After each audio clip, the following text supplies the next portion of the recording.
So good afternoon students. So it is in the last class we have discussed about different properties. So today we will discuss about the electrical properties of the colloids, which is very important for you. So in this, as we know that the colloidal particles, we are taking different types of electrolytes, and the colloidal particle contains some different charges. So in this, there may be positively charged ions or may be negatively charged ions present in the colloids. With this, the different types of mechanisms there by which the colloidal particles will get charges, and in these properties, in the electrical properties, generally there are different types of techniques there, different types of properties there. From this, let us discuss about some properties. First one will be your electrical double layer, electrophoresis, your electro-osmosis, and sedimentation potential, and donor membrane effect. So these are the most important properties what I told. So let us discuss about the first one, electrical double layer. So see, electrical double layer is not only used in case of colloids, it is also used in suspension, stabilization of suspension, also different types of other coarse dispersions. So let us try to understand what is electrical double layer and how it is affecting the colloids. So for the stabilization of colloids, how it is distributed. So when you are trying to disperse one particle or ion, how it will be stabilized inside the dispersion medium in the colloids. So for that, we will take one example of a colloidal dispersion of silver iodide. So let us see how it will be prepared. We will get this silver iodide colloid by a Wiggian reaction, that is AgNO3 plus sodium iodide, and we get silver iodide and we get sodium nitrate. So this is the reaction. But these things we will see will be dissociated into ions inside the colloids. It will not stay as a compound form. So that's why the electrical stabilization is important and we need to understand this. So for this, let us see in this silver iodide, we can tell colloids, the iodine which is negatively charged, the quantity of ions is more. And that's why generally you will see the surface of these iodine ions will be of negatively charged. Surface of the ion will be negatively charged. So now, due to its negatively charged, as it is negatively charged, and in the presence of other positively ions also there, sodium ions, it will attract sodium ions. That iodine molecule will attract, iodine ions will attract sodium ions.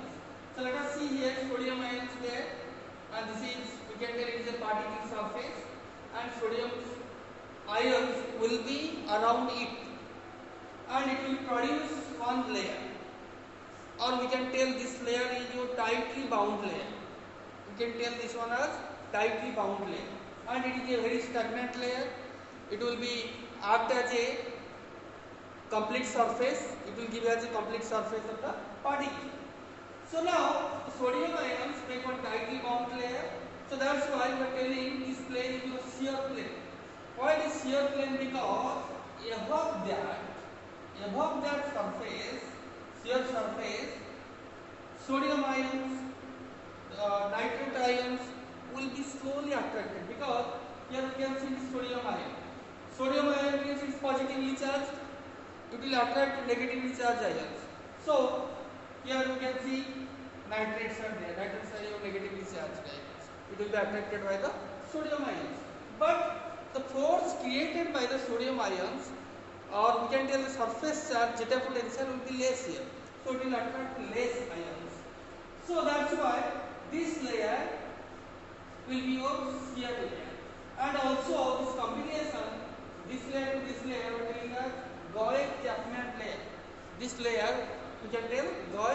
Chapman layer.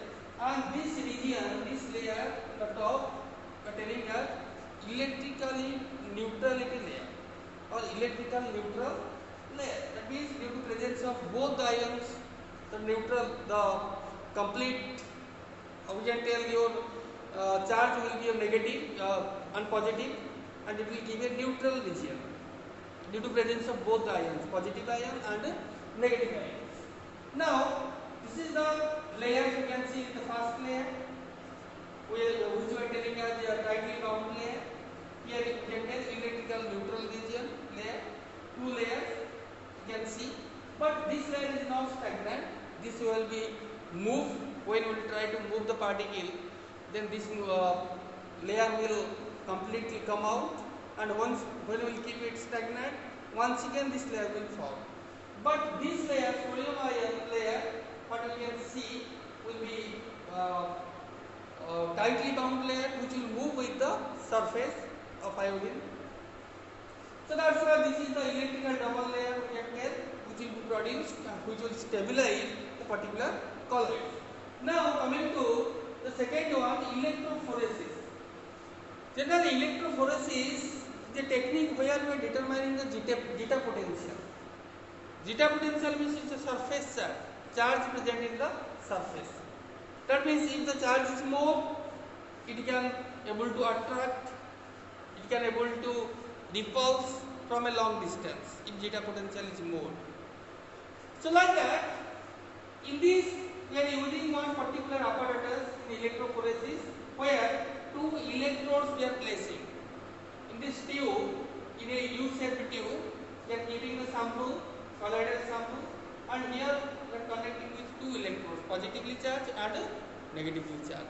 So when we will pass a potential difference or we will try to pass electric current in that, slowly what will happen? Positively charged ions will go to the negative electrode, and negatively charged ion will go to positively. So here all the positively charged ions will be aggregated in the electrode.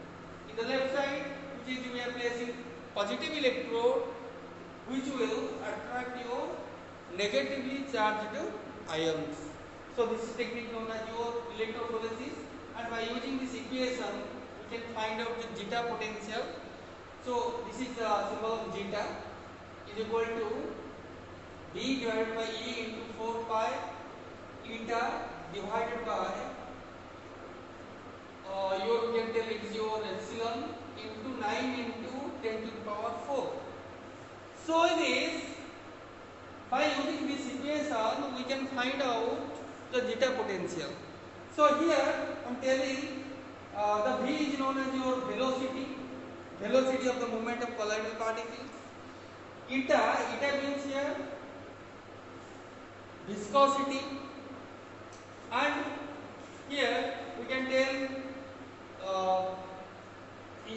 your eta means your dielectric constant, and E means externally applied potential difference. This capital E we are telling us externally applied potential difference, and this V by E what we got here in the equation, this is also known as mobility. That means how it can move, it's a mobility we can find out by V by E. So this technique is known as your electrophoresis. Now coming to third property, electroosmosis. Electroosmosis is a reverse process than electrophoresis. So what we will do here, the same U-like tube we have to place here, but we have to take a semi-permeable membrane in the middle of the tube. We have to place one membrane here, semi-permeable membrane here. So if it is, we can tell here is the initial level of the medium, when we will pass the electric current, when we will give one potential difference, what will happen? Through these semi-permeable membranes, the particles will move. So this process is known as your electroosmosis. The process name is electroosmosis. So this is completely reversed than your electrophoresis. It is irrespective of whatever charges we are placing, electrodes we are placing here, it will pass through the semi-permeable membrane and it will be aggregated in different electrodes in both sides.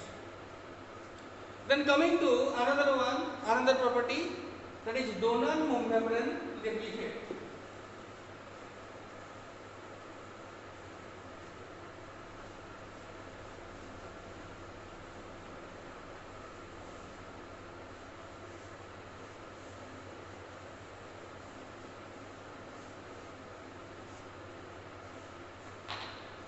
Donor membrane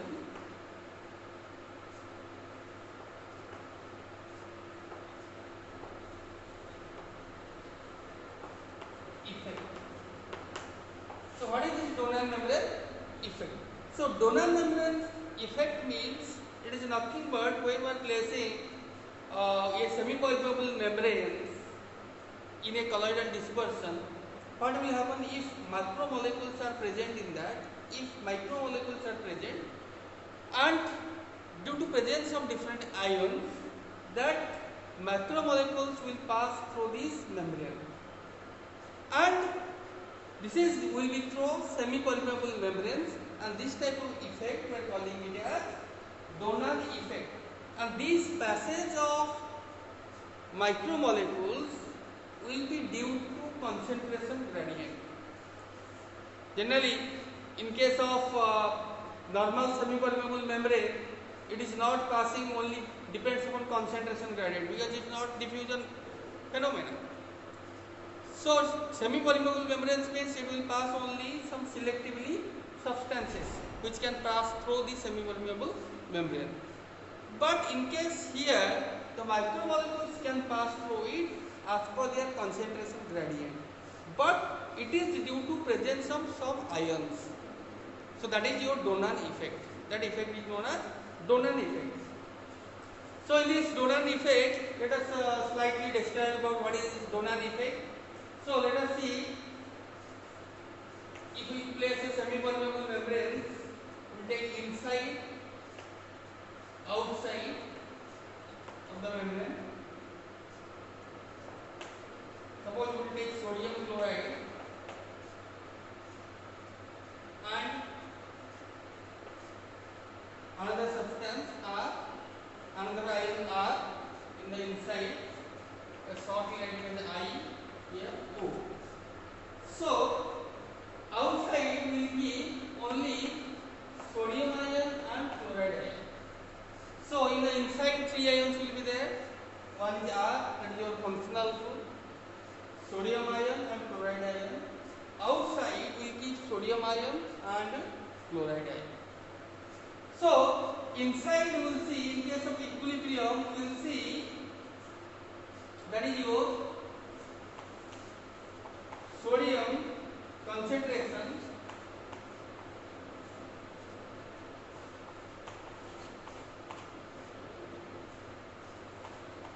will be equal to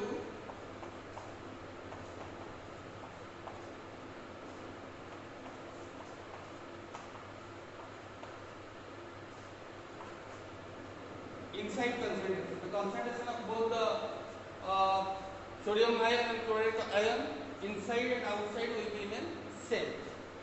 But we will see electron neutrality on both sides. If we apply electron neutrality as per the donor effect on both sides, we can write here outside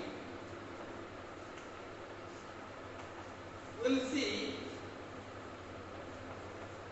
sodium ion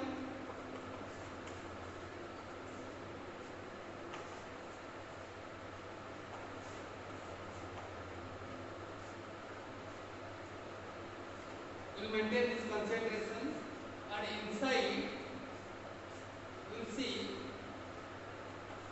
sodium ion will be in equilibrium with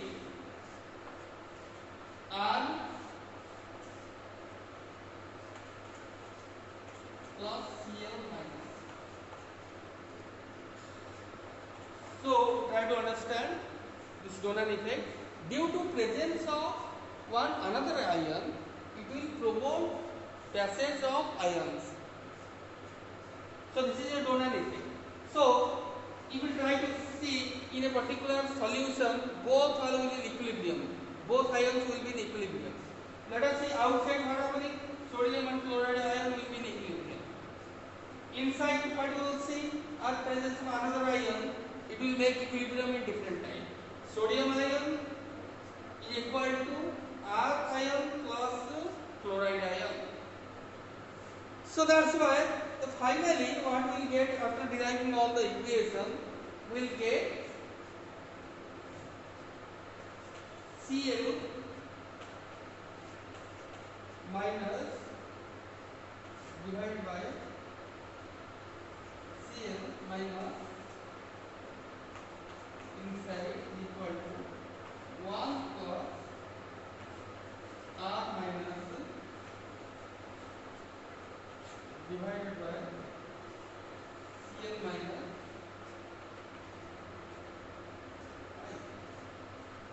That means the above equation what I told, automatically through this membrane we can tell the diffusion process will occur, which will give a Donan effect. If we try to take the ratio of concentration of diffusible drug substance outside and inside, we can see the membrane will be in equilibrium, and from this we can understand that if there is a presence of another ion, it will promote the passage of other ions. So this type of effect is known as your Donan effect. So now let us discuss about another interaction of colloids. This is all about your what I told electrical properties of colloids.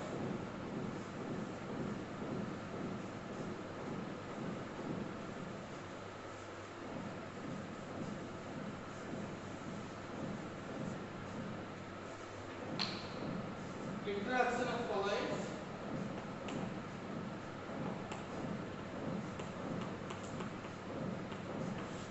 So in these different types of interaction we will see. First one, mutual precipitation.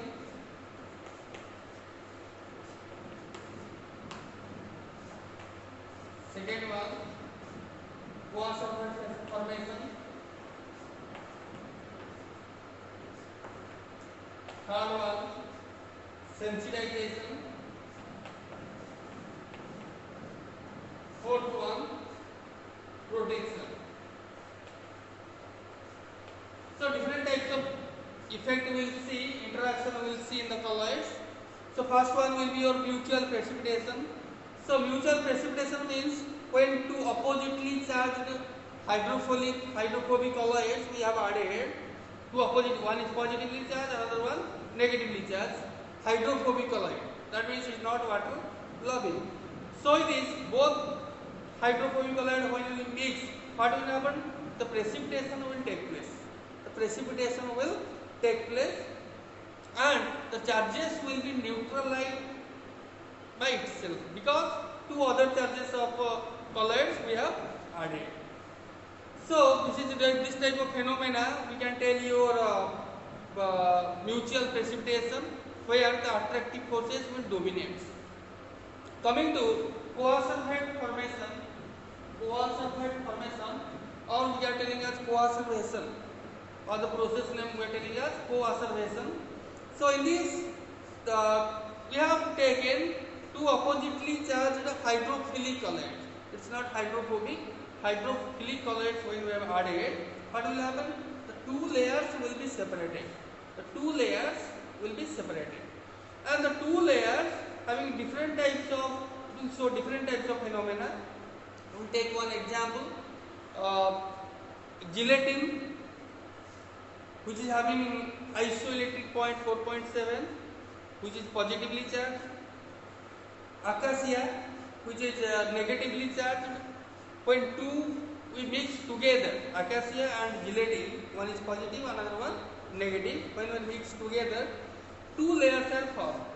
In the upper layer, we will see low viscosity with poor concentration of colloid. In the upper layer, we will see low concentration, low viscosity with low concentration.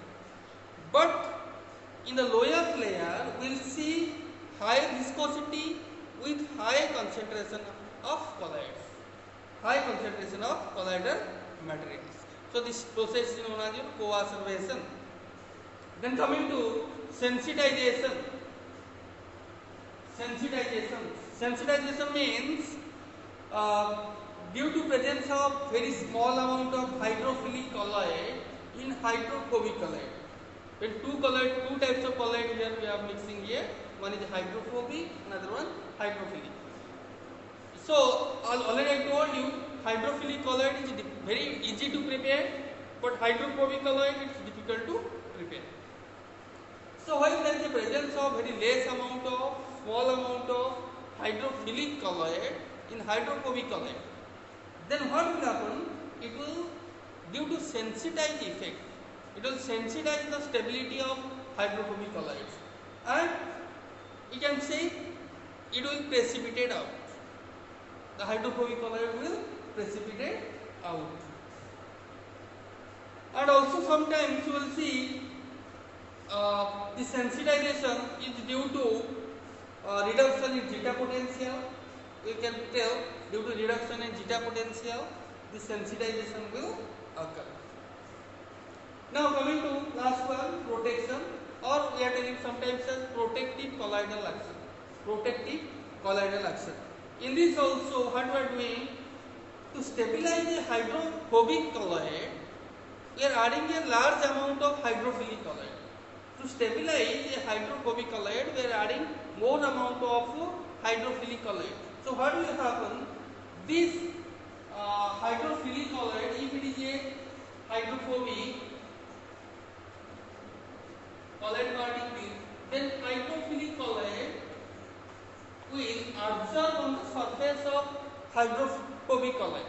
Hydrophilic colloid will absorb on the surface of hydrophobic colloid, and when it will give like a coating, it will give a coating on the surface, or it will produce a layer on the surface of this hydrophobic colloid, and it will behave like a hydrophilic colloid. When it will be coated, when the hydrophobic surface will be coated, it will give a property like a hydrophilic colloid.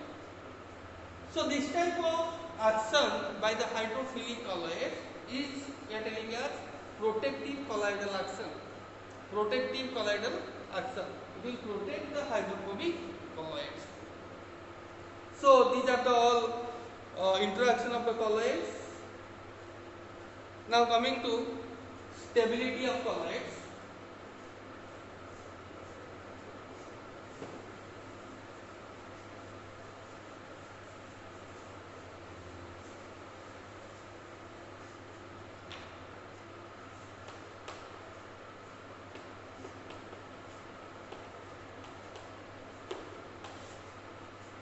Stability of colloids means, to stabilize the colloids we are using different types of techniques. Where sometimes we are adding different types of electrolytes, sometimes we are taking protective colloidal action. But with this, the different types of rules there, different types of numbers there, by which we can know the colloids will be stable or not. From that, I am writing some rules. One is your Schlüter-Hardy rule. Second one, gold number.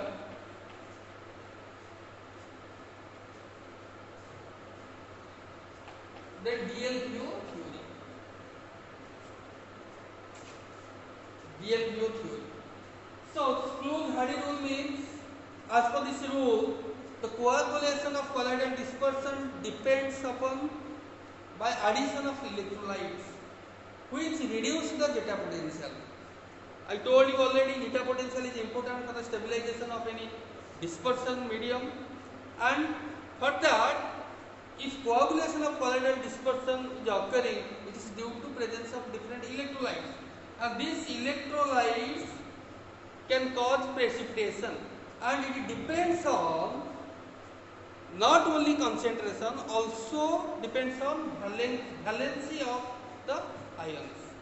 It's not only depends upon how much quantity of electrolyte we have added, also depends upon the valence of the ions. This is as per the Sclooge-Hardy rule. So as per this,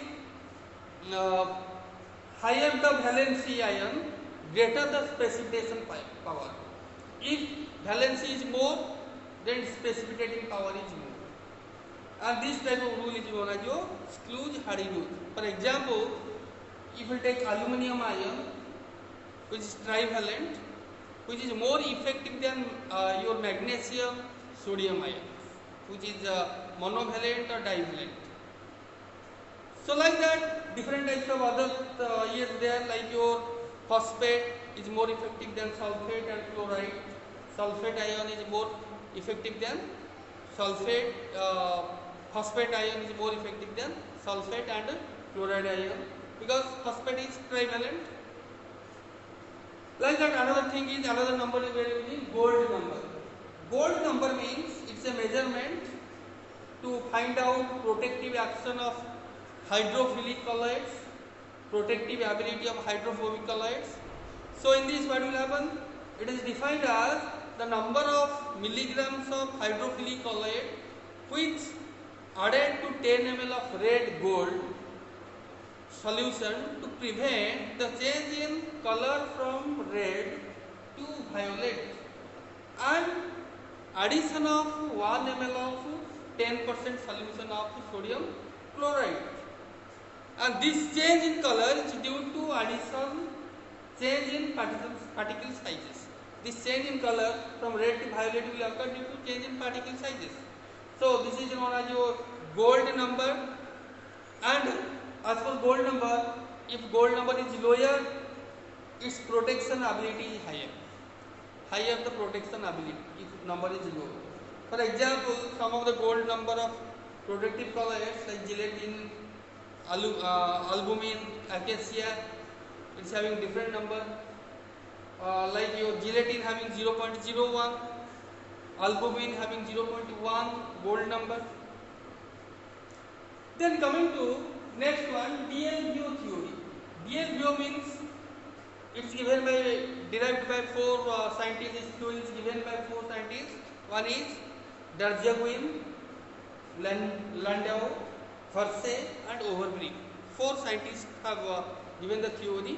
One is your Derjaguin, Landau and Verwey and Overbeek.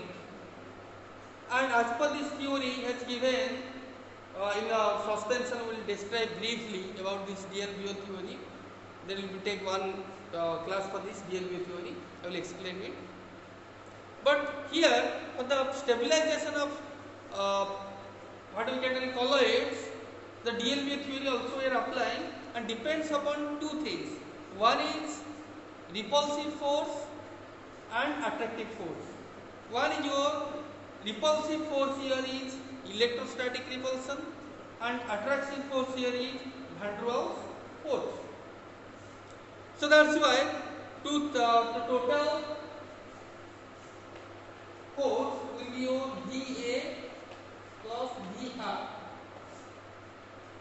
The total force will be your, we can tell the total potential energy of the interaction will be Vt, which will become dA plus dR. dA means it is your potential energy of the addition, attraction, and VR means potential energy of the repulsion. So this thing is used for the stabilization of your colloids. If attractive force is dominate, then only we can stabilize the colloids. So this is all about your, and with this there is another also there, the stability of colloids under the rule of Hofmeister rule of lyotropic series.